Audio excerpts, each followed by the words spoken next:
Assalamualaikum warahmatullahi wabarakatuh. Alhamdulillah, alhamdulillahirabbil alamin. Allahumma shalli ala Muhammad wa ala ali Muhammad. Qala ta'ala fil kitabil karim, a'udzu billahi minasyaitonir rajim. Ya ayyuhalladzina amanu taqullaha haqqa tuqatih wa la tamutunna illa wa antum muslimun. Alhamdulillah, bersyukur kita kepada Allah Subhanahu wa taala pada pagi yang cerah ini. Dengan izin Allah kita barangkali baru selesai melaksanakan hidangan, menikmati hidangan Allah Subhanahu wa taala berupa salat subuh berjamaah di masjid. Mudah-mudahan bergabungnya kita dalam salat berjamaah di masjid tadi disaksikan oleh para malaikat, karena sesungguhnya salat subuh adalah salat yang istimewa, ya. Salat subuh adalah salat yang istimewa yang disediakan oleh para malaikat langsung, sehingga mereka mendoakan kita semuanya, insyaallah. Mudah-mudahan semuanya menjadi saksi, menjadi bukti kecintaan kita kepada Allah dan Rasul-Nya.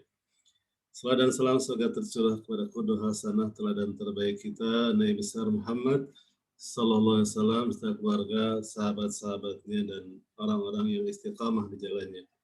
Mudah-mudahan kita termasuk ke dalamnya. Apa kabar semuanya? Alhamdulillah, mudah-mudahan semuanya dalam keadaan kondisi yang terbaik pagi ini.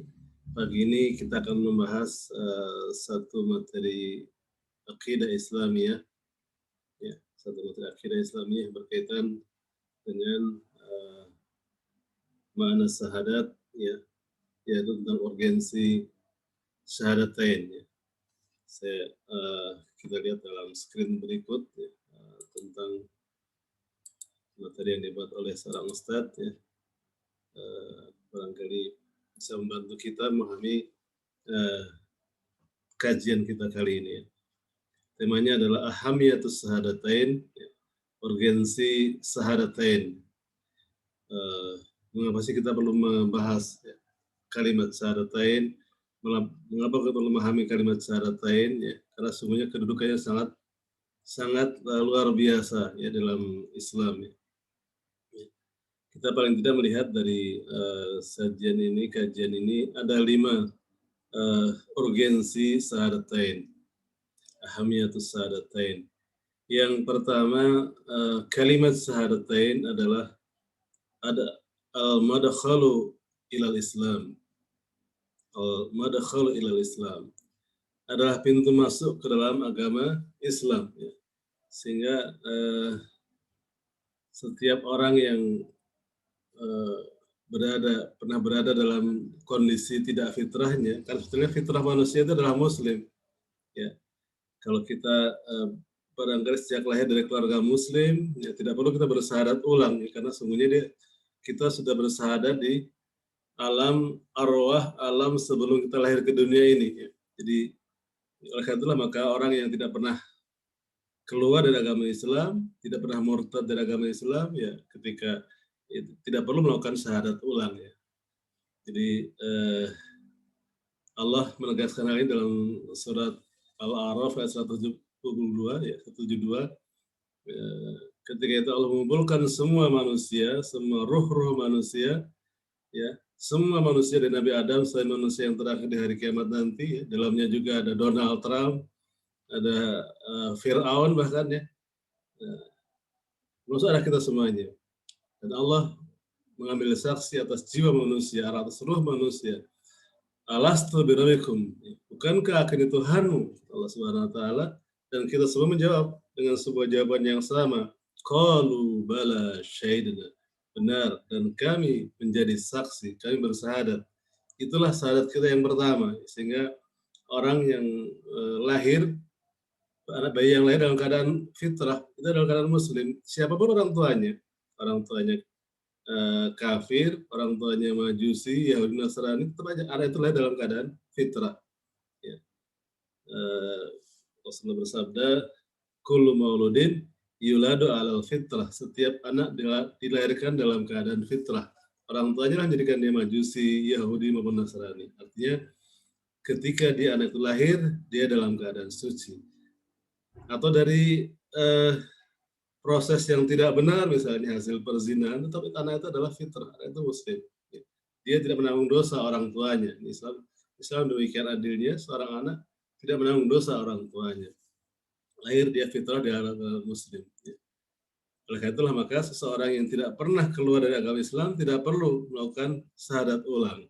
Ya, karena dia sudah bersyahadat di alam arwah, di alam ruh, di alam sebelum dia lahir ke dunia. Qalu bala syahidana.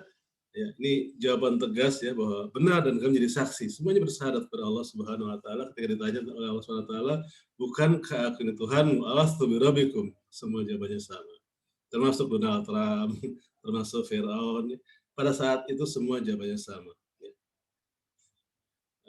Oleh karena itu yang dimaksud dalam wadakhalil Islam di sini dalam kondisi ketika orang itu pernah keluar dari fitrahnya, dia pernah beragama lain, dia ingin masuk dalam agama Islam, maka dia harus bersahadat. Ya. Dia harus bersahadat. Kita lihat dalam beberapa ayat yang berkaitan dengan itu. Allah berfirman dalam surat Al-Hujurat ayat 40, surat 49 ayat ke-15. A'udzu billahi minasyaitonir rajim. Innamal mu'minuna alladzina amanu billahi wa rasulihi tsumma lam yartabu wa jahadu bi amwalihim wa anfusihim fi sabilillah ulaika humus shadiqun. Sesungguhnya orang-orang yang beriman itu hanyalah orang-orang yang beriman, yang percaya, beriman kepada Allah dan Rasul-Nya, kemudian mereka tidak ragu-ragu dan mereka berjuang, berjihad dengan harta dan jiwa mereka pada jalan Allah. Mereka itulah orang-orang yang siddiq, orang-orang yang benar. Jadi syarat seseorang dikatakan beriman kepada Allah Subhanahu wa taala dan Rasul-Nya adalah tidak ada keraguan sedikit pun dalam dirinya, ya, dan siap untuk berjuang, berjihad dengan harta dan jiwanya jalan Allah Subhanahu wa taala. Maka orang yang seperti ini adalah orang yang bersyahadat dengan sebenarnya, ya, dengan sungguh-sungguh. Ini penegasan Allah Subhanahu wa taala bahwa mestinya ya orang-orang beriman itu adalah orang-orang yang betul-betul siddiq ya dalam imannya, betul-betul jujur dalam imannya, benar dalam imannya. Itu dibuktikan dengan kesiapan mereka untuk berjihad di jalan Allah dan Rasul dengan harta dan jiwanya di jalan Allah Subhanahu wa taala. Ya. Kita lihat surat yang lain, surat Ali Imran ayat yang 18. A'udzu billahi minasyaitonir rajim. Syahidallahu annahu la ilaha illahu wal malaikatu ulul ilmi qa'iman bil qist. La ilaha illa huwal azizul hakim. Allah menyatakan bahwasanya tidak ada Tuhan melainkan Dia yang berhak disembah, yang menegakkan keadilan. Para malaikat dan orang-orang yang berilmu juga menyatakan yang demikian. Tak ada Tuhan melainkan Dia yang berhak disembah, Ia Maha Perkasa lagi Maha Bijaksana. Ya. Jadi Allah menegaskan tentang kedudukan Allah Subhanahu wa taala sendiri ya sebagai satu-satunya ilah yang berhak disembah. Tidak boleh ada ilah yang lain selain Allah Subhanahu wa taala. Maka kalimat tauhid, kalimat la ilaha illallah adalah penegasan seorang muslim bahwa ketika dia menyatakan la ilaha illallah, dia siap diatur oleh Allah Subhanahu wa taala, dia siap menggunakan ya manhaj Allah Subhanahu wa taala, dia siap diatur oleh Islam. Ya. Para malaikat dan orang-orang yang berilmu, ya, artinya juga menyatakan yang demikian itu. Para malaikat dan orang-orang yang berilmu, itu catatan kaki menjelaskan martabat orang-orang yang berilmu, ya, orang-orang yang berpengetahuan. Tak ada Tuhan melainkan Dia yang berhak disembah, Yang Maha Perkasa lagi Maha Bijaksana. Ya. Kemudian dalam surat As-Saffat ayat yang ke-35, innahum kanu idza qila lahum la ilaha illallah yastakbirun. Sesungguhnya mereka dahulu apabila dikatakan kepada mereka la ilaha illallah, tidak ada ilah selain Allah Subhanahu wa taala, mereka menyombongkan diri. Ya, ini orang-orang kafir ketika dikatakan la ilaha illallah, mereka menyombongkan dirinya. Nah, sekali lagi ketika urgensi dua kalimat syahadat, asyhadu an la ilaha illallah wa asyhadu anna muhammadar rasul, yang pertama adalah dia adalah pintu masuk ke dalam Islam, pintu masuk ke dalam agama Islam. Sebelumnya kalau dia pernah kufur ya kepada Allah Subhanahu wa taala kemudian dia masuk dalam Islam, maka sungguhnya pintu masuknya adalah Islam. Suatu hari ada yang datang ke saya, seorang non-muslim, dia suka melihat kita sholat berjamaah dan sebagainya, kemudian dia bertanya, "Ustadz, boleh nggak saya ikut sholat?" Agama Koh Dedi, dan dia maaf Chinese gitu ya, agama Koh Dedi apa? Saya non-muslim, tapi saya melihat orang-orang yang sholat itu kelihatannya sejuk, tenang, ya. Saya tertarik untuk sholat. Akhirnya ya saya jawab, kalau mau masuk Islam, kalau mau ikut sholat ya harus baca passwordnya dulu. Kalau masuk ke dalam sistem nggak tahu passwordnya nggak boleh masuk. Passwordnya apa Ustaz? Ya baca 2 kalimat syahadat, asyhadu an la ilaha illallah wa asyhadu anna Muhammadar Rasulullah. Siap Ustaz katanya, yang penting saya bisa sholat. Akhirnya dia saya minta mandi yang bersih, mandi besar, mandi keramas, kemudian datang ke saya sore hari, kita kumpul sama-sama dengan teman-teman menjelang sholat maghrib pada asar itu. Kemudian ya saya islamkan ya di hadapan teman-teman, ya dengan tegas dia mengucapkan alhamdulillah bahwa tidak ada paksaan dalam dirinya, dia melaksanakan ingin masuk Islam itu karena melihat ketertarikan dari orang-orang yang sholat. Ya.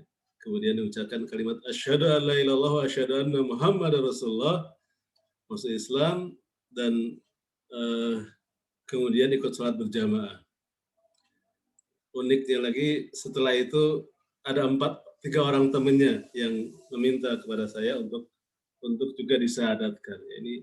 Ini sesungguhnya ada sebuah karunia Allah Subhanahu wa taala. Ternyata ya benar apa kata Habib itu ya, pegulat Muslim Rusia itu yang mengatakan bahwa orang-orang non-Muslim tidak baca Quran, tidak baca hadis. Mereka tahu Islam dari perbuatan kita. Ya, artinya ketika kita menunjukkan tentang Islam yang indah, Islam yang sejuk, Islam yang menarik, ya, maka mereka kemudian tertarik untuk masuk ke dalam agama Islam. Ya. Jadi sekali lagi itu menjadi pintu hidayah Allah Subhanahu Wa Taala, dan sekali lagi ketika dia masuk Islam, ya pintunya adalah kalimat bersyahadat, mengucapkan kalimat syahadat. Baik, kemudian yang kedua, ahamiyatus syahadatain yang kedua atau organisasi syahadatain yang kedua adalah syahadatain adalah khalasah ta'alimul Islam, ya. Khalasah ta'alimul Islam, intisari ajaran Islam. Artinya Islam yang demikian luas urusannya dari sejak kita bangun tidur sampai kita tidur lagi, bahkan tidur sekalipun, meliputi ipolek sosbud hankam, gitu ya. Artinya seluruh keseluruhan ajaran Islam ini sesungguhnya intisarinya adalah dalam kalimat syahadat, ya, intisari ajaran Islam, ya. Kita lihat ayatnya, kita lihat dalam surat Al-Baqarah ayat 21, Allah Subhanahu wa taala berfirman, Ya ayuhan nasu ubudu rabbakum alladzi khalaqakum walladzina min qablikum la'allakum tattaqun. Wahai manusia, sembahlah Tuhanmu yang telah menciptakanmu dan orang-orang sebelummu agar kamu bertakwa. Ini perintah untuk ibadah kepada Allah Subhanahu wa taala. Ya, sungguhnya Islam itu menjadikan hidup itu untuk ibadah. Ya.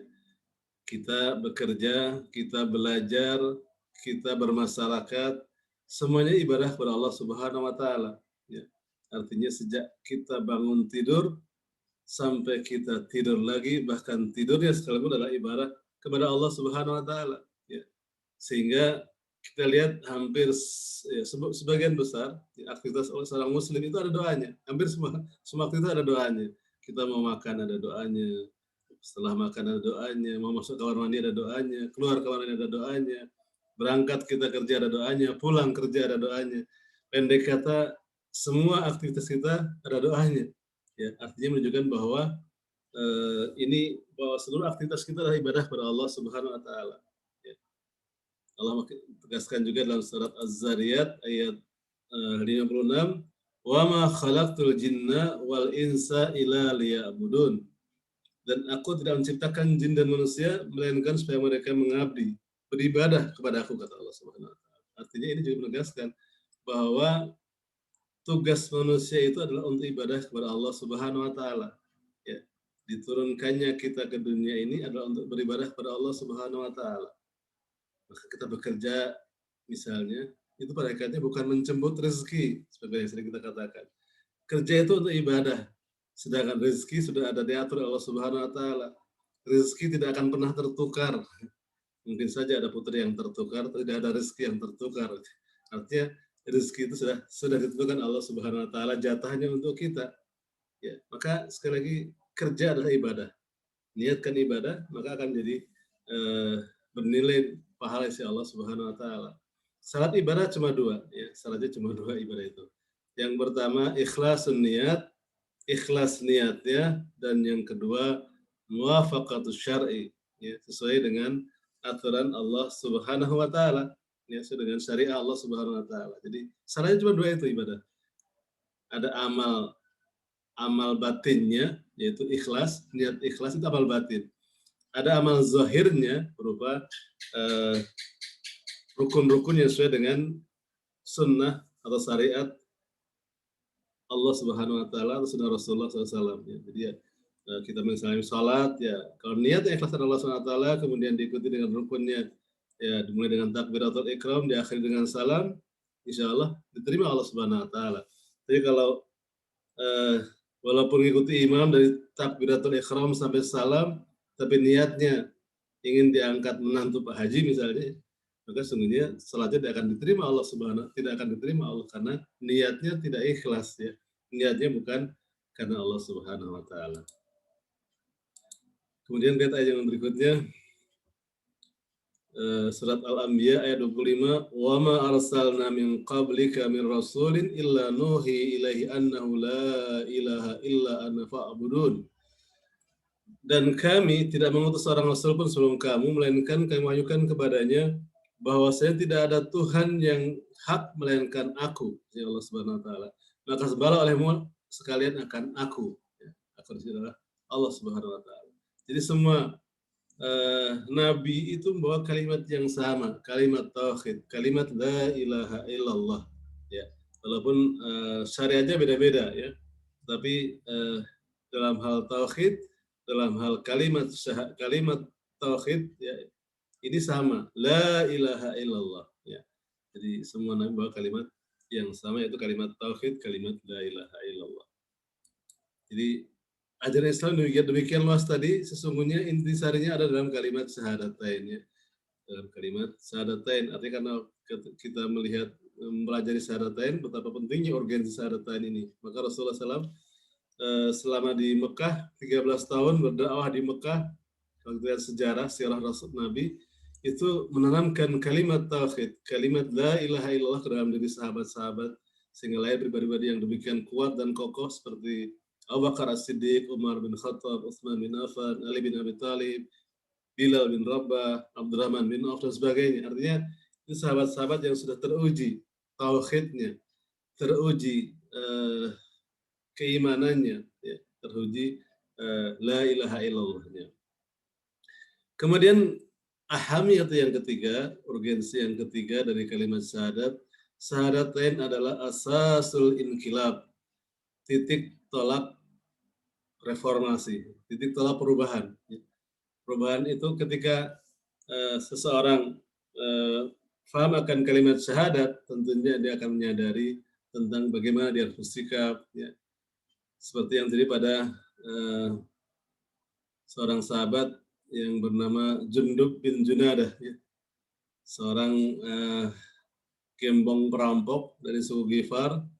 Suatu hari dia meninggalkan sukunya, suku Ghifar, karena mendengar tentang kedatangan Nabi Rasulullah SAW. Ya. Dia ingin mengetahui kebenarannya tidak dari orang lain, dia sendiri.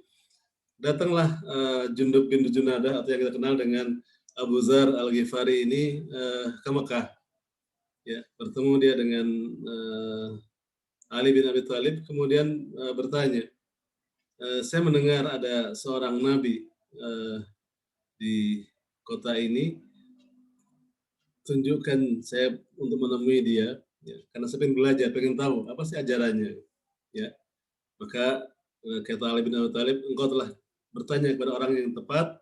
Nah, kemudian oleh Ali bin Abi Thalib, Jundub bin Junadah atau Abu Dzar Al-Ghifari ini dibawa kepada Rasulullah di rumah Arqam bin Abil Arqam, tempat pembinaan Rasulullah SAW, membina sahabat-sahabatnya. Ya.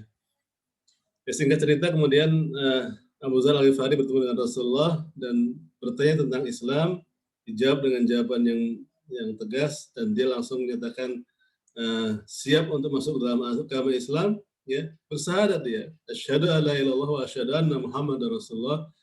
Kemudian Rasulullah memerintahkannya untuk kembali ke sukunya, ya, karena waktu itu Islam masih dalam tahap pembinaan, masih sedikit, sehingga masih diam-diam penyebarannya, ya. Tapi ya namanya gembong perampok, orang yang pemberani, ya, kepala suku di Al-Ghifar, ya, suku Al-Ghifar. Maka kemudian dia malah datang ke sekitar Ka'bah, kemudian teriak-teriak, ya ma'asyaral Quraisy, asyhadu an la ilaha illallah wa asyhadu anna Muhammadar Rasulullah. Wahai orang-orang Quraisy, saksikanlah, asyhadu an la ilaha illallah wa asyhadu anna Muhammadar Rasulullah. Sehingga oleh pembesar-besar Quraisy, kafir Quraisy, Abu Jahal dan kawan-kawan, kemudian Abu Dzar Al-Ghifari dipukuli, ya, sampai kemudian sampai sekarat lah begitu, ya, sampai hampir pingsan. Tapi kemudian ada yang mengingatkan orang-orang Quraisy ini orang Ghifar, hati-hati, ya. Karena kalau mereka berdagang ke Syam, mau tidak mau mereka akan melewati antara Mekah dan ada suku Ghifar ini. Itu suku perampok yang sangat terkenal, ya. Nah, kemudian dia diselamatkan oleh sahabat-sahabat yang lain, dibawa kepada Rasulullah SAW, diobati, kemudian dalam keadaan yang masih luka parah, ya, Rasulullah mengingatkan, wahai Abu Dzar, kembalilah ke sukumu, ya, kemudian ajarkanlah Islam kepada mereka. Kemudian Abu Dzar ini kembali ke sukunya, ke suku Ghifar, kemudian dengan tekun, ya, bagaimana suku Ghifar yang suku perampok tadi, ya, suku perompak tadi, kemudian diajarkan Islam satu persatu, ya, diajarkan Islam satu persatu oleh Abu Dzar Al-Ghifari. Dan singkat cerita, ketika kemudian Rasulullah SAW sudah hijrah ke Madinah, ya, suatu hari datang serombongan orang-orang berkuda, ya, yang datang ke Madinah dengan beramai-ramai, ya. Ternyata itu adalah Abu Dzar Al-Ghifari dan seluruh sukunya, ditambah suku Aslam, ya. Dua suku Ghifar dan suku Aslam, yang semuanya telah diislamkan oleh Abu Dzar Al-Ghifari. Ya. Ini luar biasa, ya, seorang mantan gembong perampok kemudian menjadi seorang dai yang luar biasa, sukunya diislamkan, bahkan kemudian ditambah dengan suku sebelahnya, suku Aslam, ya. Mereka kemudian datang ke Madinah untuk menyatakan bahwa mereka berbaiat kepada Rasulullah SAW, ya. Mereka sudah masuk Islam di bawah bimbingan Abu Dzar Al-Ghifari. Ini yang saya katakan asasul inqilab, titik tolak perubahan. Ketika Islam telah masuk ke dalam diri seorang Abu Dzar Al-Ghifari, dia berubah total dari seorang perampok menjadi seorang dai, ya, kemudian mengislamkan sukunya. Luar biasa, ya. Ini menunjukkan kepada kita bahwa asyhadatain adalah titik tolak perubahan, titik tolak reformasi, ya, asasul inqilab. Kita lihat berapa ayatnya, surat Al-An'am ayat yang ke-6. A'udzubillahi minasyaitonir rajim. Aw man kana maitan fa ahyainahu wa ja'alna lahu nuran yamshi bi fin nasi kama mathalu fi zulumati laisa bi kharijin minha kadzalika zina lil kafirina ma kanu ya'malun. Dan apakah orang yang sudah mati kemudian dia kami hidupkan dan kami berikan kepada cahaya yang terang, yang dengan cahaya itu dia dapat berjalan di tengah-tengah masyarakat manusia, serupa dengan orang yang keadaannya berada dalam gelap gulita yang sekali-kali tidak dapat keluar daripadanya. Demikianlah kalau jadikan orang-orang kafir itu memandang baik apa yang telah mereka kerjakan. Jadi, dan apakah orang yang sudah mati, maksudnya mati ini adalah mati hatinya, kemudian kami hidupkan, artinya kemudian dia menerima Islam, ya, dan kami berikan kepadanya cahaya yang terang, ya. Islam itulah cahaya yang terang, ya. Nuril Islam, cahaya yang terang. yang dengan cahaya itu dapat berjalan di tengah-tengah masyarakat manusia. Jadi seolah-olah ketika orang-orang kafir itu masuk dalam agama Islam, itu seperti kehidupan yang baru, seperti bayi yang baru lahir. Ya. Kemudian dia berjalan di atas dalam cahaya itu di tengah-tengah masyarakat manusia. Serupa dengan orang yang keadaannya berada dalam gelap gulita yang sekali-kali tidak dapat keluar daripadanya. Artinya orang yang tetap dalam kekafirannya seperti orang yang masih berada dalam kegelapan, ya, dalam keadaan gelap gulita yang tidak dapat keluar daripadanya dari kafirannya itu. Demikianlah kami jadikan orang-orang kafir itu memandang baik apa yang telah mereka kerjakan. Ya, jadi orang kafir itu merasa bahwa mereka memandang baik apa-apa yang mereka sendiri kerjakan. Maksudnya perbuatan mereka sangat buruk di sisi Allah Subhanahu wa Ta'ala. Jadi ketika orang kafir itu masuk Islam, itu seperti seorang bayi yang baru lahir, dapat seorang yang seolah tadi gelap, kemudian mendapatkan cahaya Allah Subhanahu Wa Taala. Bahkan dikatakan seperti orang yang mati, kemudian dihidupkan kembali. Ya. Seorang yang telah mati hatinya, kemudian dihidupkan kembali dalam agama Islam ini. Kemudian dalam surat Al-Ahzab ayat 23, A'udzubillahi minasyaitonir rajim. Minal mu'minina rijalun shadaqu ma ahadullah alaih faminhum man qada nahbahu wa minhum man yantadhir wa ma baddalu tabdila. Di antara orang-orang mukmin itu ada orang-orang yang menepati apa yang mereka janjikan kepada Allah. Maka di antara mereka ada yang gugur dan di antara mereka ada pula yang menunggu-nunggu dan mereka tidak merubah janjinya. Ya, di antara orang mukmin ada orang yang menepati apa yang mereka janjikan kepada Allah. Ya. Artinya mereka sidik dengan syahadatnya, maka di antara mereka ada yang gugur syahid, ya. Dan di antara mereka ada pula yang menunggu-nunggu, maksudnya menunggu apa yang telah Allah janjikan kepadanya. Karena bagi orang muslim itu pilihannya dua, ihdal husnayain, ishkariman au mutsahidan, hidup mulia atau mati syahid. Ya. Hidup mulia atau mati syahid. Bagi orang beriman pilihannya hanya dua. Kalau dia mati di jalan Allah Subhanahu wa Ta'ala, dia mati syahid. Kalau dia hidup, maka dia hidup mulia dalam cahaya Islam. Dan sekali lagi mereka tidak merubah janjinya, tetap sidik dengan apa yang ada pada diri mereka. Kemudian surat As-Saffat ayat 35, A'udzubillahi minasyaitonir rajim. Innahum kanu idza qila lahum la ilaha illallah yastakbirun. Sesungguhnya mereka dahulu dikatakan kepada mereka la ilaha illallah, mereka menyombongkan diri. Orang-orang kafir itu mereka menyombongkan diri ketika dikatakan la ilaha illallah. Ya. Diajak kepada la ilaha illallah, mereka menyombongkan diri. Ya. Kemudian ahmiyah yang keempat, urgensi yang keempat adalah hakikatul da'watur rasul. Ya. Syahadatain adalah hakikat dakwah Rasul. Jadi sekali lagi Nabi Adam sampai dengan Nabi Muhammad SAW itu membawa dakwah yang sama. Ya. Mengajak kepada kalimat yang sama, kalimat tauhid, kalimat la ilaha illallah. Ya. Jadi kalau ada oknum yang kemudian merubah ya ajarannya menjadi seolah-olah Nabi itu menjadi Tuhannya, itulah sesuatu yang namanya oknum ya. Telah merubah dari ajaran yang sesungguhnya, karena semua Nabi bawa kalimat yang sama, tidak ada Tuhan kecuali Allah Subhanahu Wa Taala. La ilaha illallah itu adalah ajaran dibawa oleh semua nabi dan rasul. Kita lihat dalam surat 60 ayat 4, panjang ayatnya. A'udzubillahi minasyaitonir rajim. Qad kanat lakum uswatun hasanatun fi Ibrahim wal ladzina ma'ahu idz qala liqaumihim inna bura'a'u minkum wa mimma ta'buduna min dunillah kafarna bikum wa bada bainana wa bainakumul adawatu wal baghdha'u abadan hatta tu'minu billahi wahdah illa qala Ibrahim li abi la astaghfiranna laka wa ma amliku laka min Allah min syai' rabbana 'alaika tawakkalna wa ilaika anabna wa ilaikal masir.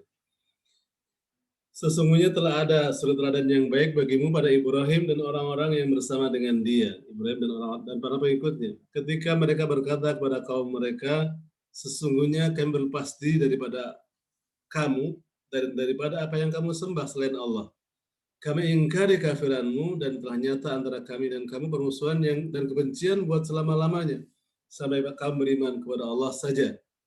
Sampai kamu beriman kepada Allah saja. Kecuali perkataan Ibrahim kepada bapaknya, sesungguhnya aku akan memohonkan ampun bagi kamu dan aku tidak menolak sesuatu dari kamu siksaan Allah. Ibrahim berkata, ya Tuhan kami, hanya kepada Engkau kami bertawakal, dan hanya kepada Engkau kami bertobat, dan hanya kepada Allah kami kembali.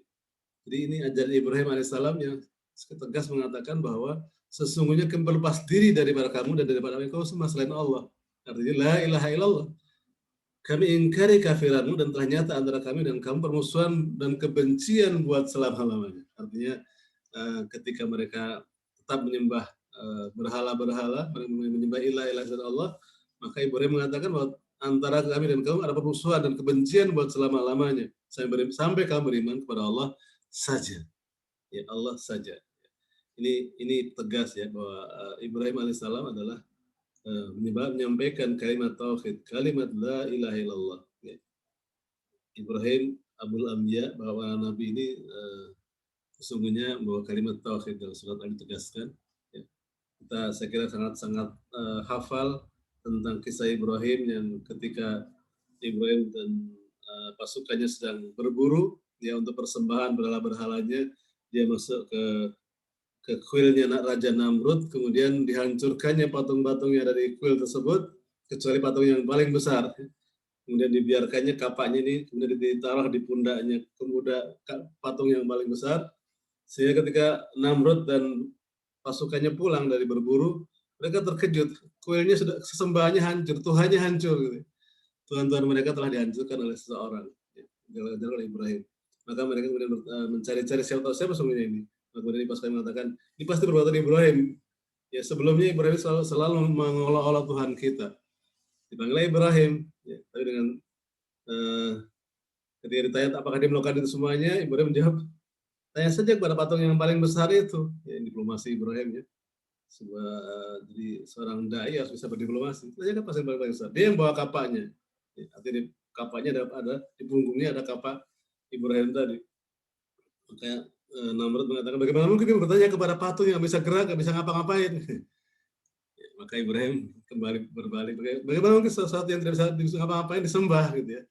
Sesuatu yang tidak bisa berbuat apa-apa kok dijadikan sebagai Tuhan, disembah gitu ya. Jadi ini sebuah hal yang sangat bodoh, kejahilian yang sangat jelas ya. Maka kemudian Ibrahim diberikan hukuman, dibakar oleh Raja Namrud. Ya, disiapkan kayu bakar, Ibrahim diikat di kayu bakar tadi, ya, kemudian dinyalakanlah api kayu bakar tadi. Ya, dan Ibrahim, kita lihat ini seorang yang tauhidnya sangat luar biasa. Ya. Dia hanya mengatakan, berdoa kepada Allah Subhanahu Wa Taala, Hasbi Allah, cukuplah Allah ya, sebagai penolongku, cukuplah Allah sebagai penolongku, Hasbi Allah. Nah, kemudian ketika itu padam, ya ternyata Ibrahim masih dalam keadaan segar bukar, hanya ikatan tali yang mengikat tangan Ibrahim yang terbakar, ya sementara Ibrahim dan pakaiannya dalam keadaan tetap seperti semula. Ya, semua ini ya sudah sangat jelas gitu ya. Kalau kita bicara mukjizat Allah Subhanahu Wa Taala, sesungguhnya mestinya terbuka mata Raja Namrud ini bahwa yang dihadapi ini adalah kekuasaan Allah Subhanahu Wa Taala, tapi mereka tetap dalam kekufurannya. Kemudian ya sampai daurah saja. Kemudian yang kedua akhir surat Al-Kahfi ya. Al-Kahfi ayat 110. A'udzubillahi minasyaitonir rajim. Qul innama ana basyarum mithlukum yuha ilayya annama ilahukum ilahu wahid faman kana yarju liqa'a rabbih falyamal amalan salihan wa la yusyrik bi ibadati rabbih ahada. Katakanlah sungguhnya aku ini manusia biasa seperti kamu yang diwahyukan kepadaku bahwa sungguhnya Tuhan kamu itu adalah Tuhan yang Esa. Ya. Sungguhnya Tuhan kamu adalah Tuhan yang Esa. Barang siapa mengharapkan perjumpaan dengan Tuhannya, maka hendaklah dia mengerjakan amal yang saleh dan janganlah ia bersekutukan seorang pun dalam beribadat kepada Tuhannya. Ya. Ini juga penegasan bahwa sungguhnya ya Rasul itu manusia biasa seperti kita yang diwahyukan kepadanya. La ilaha illallah. Sungguhnya Tuhan kamu adalah Tuhan yang Esa, Ahad. Ini kalimat yang diucapkan oleh Bilal bin Rabah saat disiksa oleh tuannya Umayyah untuk kembali kepada berhala-berhala. Tamata, Manata, Uzza. Jawaban Bilal adalah Ahad ya. Ahad. Ya, salah satu Asmaul Husna, bahwa hanya Allah yang Esa. hanya Allah yang esa. Jadi sebenarnya ini juga menunjukkan kepada kita bahwa lahirnya sila pertama Pancasila, ketuhanan yang Maha Esa itu adalah sangat sesuai ya dengan Quran dan Sunnah, bahwa ya apa namanya para ulama dahulu pendiri negara ini sudah memperhitungkan nih bahwa kalimat ketuhanan yang Maha Esa itu adalah kalimat yang luar biasa ya. Sehingga jangan sampai ini dirubah menjadi ketuhanan yang berkebudayaan, katanya sebuah ide dari sebelah sana ya, untuk merubah kalimat sila pertama Pancasila ini ya. Itu tetap Tuhan yang Maha Esa adalah kalimat yang sesungguhnya tegas tentang tauhid, tentang la ilaha illallah. Ya. Kalau mengingatkan bahwa orang yang mengalami perjumpaan dengan Tuhannya, maka hendaklah yang mengerjakan amal yang soleh, dan janganlah yang bersekutu seorang pun dalam beribadat kepada Tuhannya. Ya. Sekali lagi yang keempat adalah hakikat dakwah Rasul. Kemudian yang terakhir ya, walaupun mungkin bisa jadi kalau orang yang lebih paham akan lebih banyak lagi bisa jadi. Kalau saya mungkin ngambil 5 ini ya. Kalau yang terakhir, kalimat syahadat adalah mengandung fadail azimah ya, keutamaan yang besar ya. Mengandung keutamaan yang besar ya. Maka Rasulullah bersabda yang maknanya, barang siapa yang di akhir hayatnya mengucapkan kalimat la ilaha illallah ya, maka jaminannya adalah surga, dia akan masuk surga kepada Allah Subhanahu wa taala. Jadi jaminannya adalah mengucapkan kalimat la ilaha illallah di akhir hayatnya. Kalimat tauhid, kalimat la ilaha illallah luar biasa. Ini kalimat yang sangat mudah diucapkan ya. Bahkan tidak perlu menggerakkan lidah kita ya.